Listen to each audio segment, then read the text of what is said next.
Welcome to this edition of In-Depth Alaska. I'm Tracy Sinclair. On Friday, Senator Dan Sullivan spoke with our reporter Adrian Peterson in Fairbanks about DOGE cuts and possible development in Alaska. Here's an extended version of that conversation. No surprise, there has been a lot of confusion and anger and concerns nationwide, and certainly Alaska's no exception. A lot of that coming from the actions of the now Department of Government Efficiency. In fact, this building, the Morris Thompson Cultural Center, saw a little bit of that going on, and you've been involved with that. Sure. So talking about some of those concerns that people have, you know, what have been some of the biggest things you've heard from constituents, and you know, what have you been involved with in addressing those issues? Sure. Thanks, Adrian. By the way, it's great to be back in Fairbanks. My 8th trip in the last year, so we get to Fairbanks a lot. My wife's hometown. We love it here. And, you know, I gave my speech, my annual address to the Alaska legislature yesterday. And what I was really focusing on is the opportunities that are before us. Because what I talked about yesterday, I think this matters so much for all of Alaska. It really matters for interior Alaska. 2 visions in D.C. for our state, and this is at the highest level. You have this vision, right? This is the vision that we just went through. 4 years of Joe Biden, Chuck Schumer, National Democrats.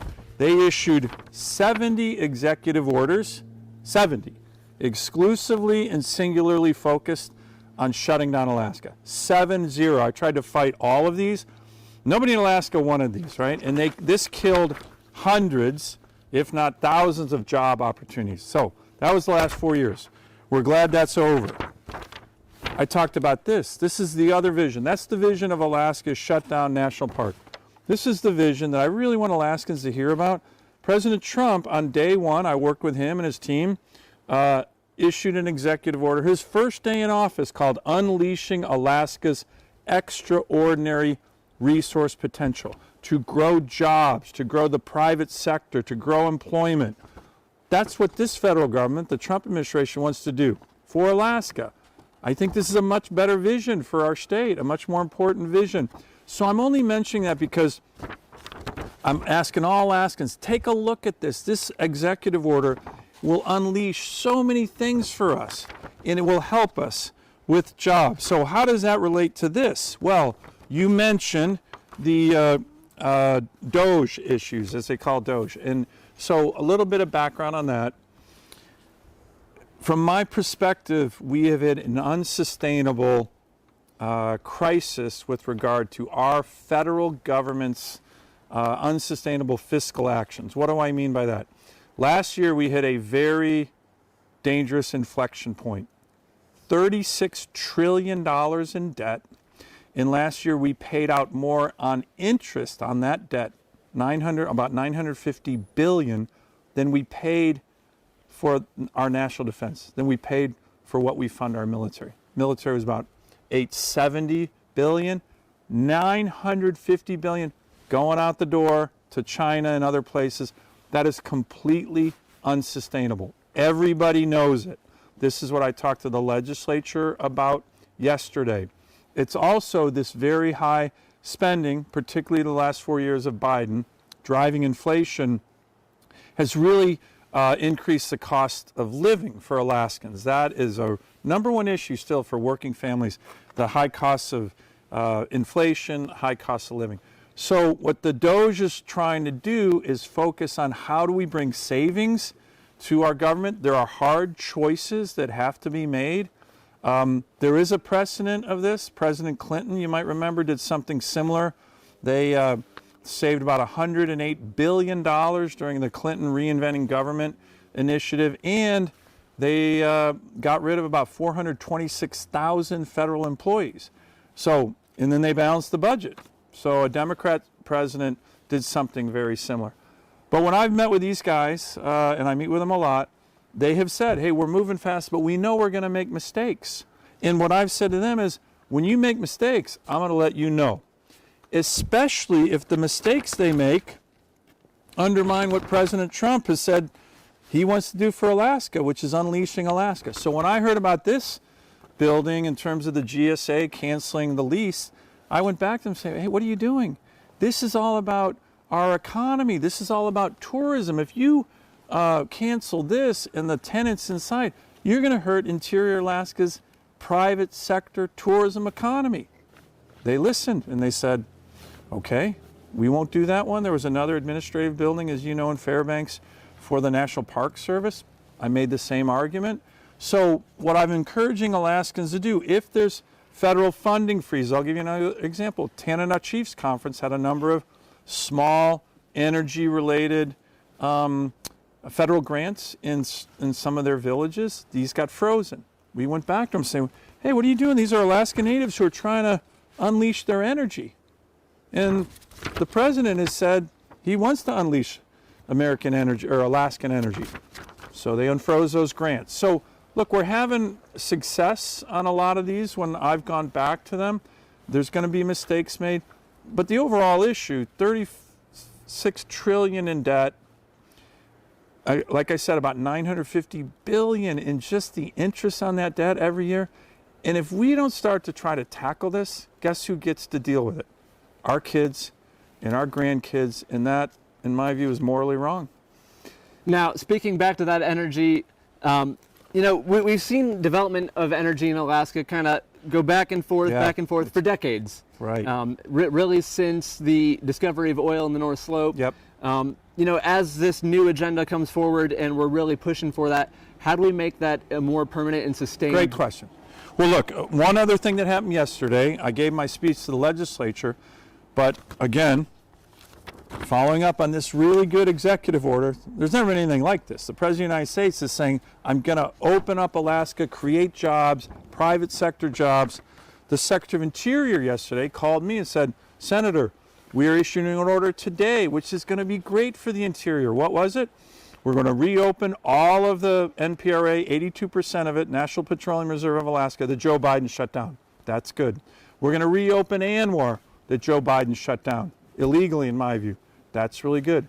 And really importantly, Adrian, something that we've been working on Alaskans for decades, it's kind of a technical issue, it's called Public Land Order, PLO 5150. What is that? It's the land under the Trans-Alaska Pipeline. That has always, since the building of TAPS, been federal. We, the state of Alaska, have always wanted that back. We can do so much more if we own that land, including the gas line, including the Ambler Road. Yesterday they said in their executive order, we're going to give that back to Alaska. We're going to start that process to give that right away back to the state. That's huge. Now, to your question, there is this kind of whipsaw, right? The truth is, when National Democrats control the White House, when National Democrats control the Senate, like Chuck Schumer when he was majority leader, what do? They want to shut us down. They want to shut us down because they're allied with the far left radical environmental groups, and those groups want to shut Alaska down, kill our jobs, and turn us into a national park. So, we really appreciate this executive order from the Trump administration, but we are working on what's called budget reconciliation. It's a law to put a lot of these things that will help our economy, help our workers, help our working families into the law in budget reconciliation, and that will help not have this whipsaw issue that you're talking about. Now, touching back on tourism, one of the concerns that we've seen from people who like to come to the United States for vacation and come visit us for sport, tourism, you name it, the deportations, we've seen a couple examples of people getting at least processed for deportation. In some cases, they're stayed here in the United States by a judge's order, but people who aren't necessarily illegal aliens, just tourists, is that a concern you have as far as Alaska tourism goes? No, not at all. Look, the people who have been in the news, most of the big ones are student visas, right? And this one Hamas terrorist sympathizer, like you're not, when you apply for a student visa, it asks you, have you supported terrorism? Are you sympathetic to, and he lied, right? So he lied on his application, and he is a definite Hamas terrorist supporter. And my view is we should kick him out of the country so fast. He lied on his visa. He's a terrorist supporter. So no, if you're a tourist coming to Alaska and you want to enjoy the interior, and you're not a terrorist. You have nothing to worry about. And then I think as our final question, VA, big part of your life being a former Marine, something you're certainly still involved with from the congressional perspective, cuts to the Veterans Affairs, has been concerning to a lot of veterans here, which of course we have the highest per capita total of here in the state of Alaska. As those are coming through, what has been your, interaction with that, especially on the Veterans Affairs Committee? Yeah, look, I'm a very, very strong advocate for our veterans, and I retired out of the Marine Corps active duty and reserves last year, so now I am a veteran. I'm part of this great population that is one of the things that makes our state so great, more veterans per capita than any state in the country, as you said. My whole focus is on making sure our veterans get the services they need. Now, in my experience, big DC, bureaucracy of the VA, boy oh boy, that is one of the biggest, most bloated bureaucracies in Washington, D.C. Are there ways in which we can make that bureaucracy more efficient? Heck yeah, there are ways. No offense to some of the workers there, but in my experience, they're more focused on taking care of the bureaucracy than taking care of the veterans.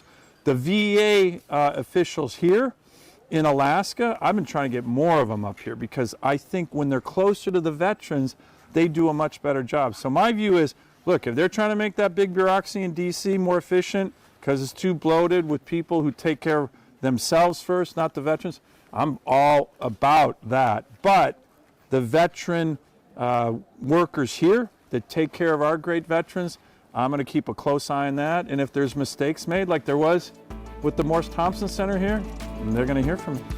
All right. Well, thank you very much. Good to see you. Thank you to Senator Dan Sullivan for speaking with us, and thank you for listening to In Depth Alaska. Please like and follow this podcast.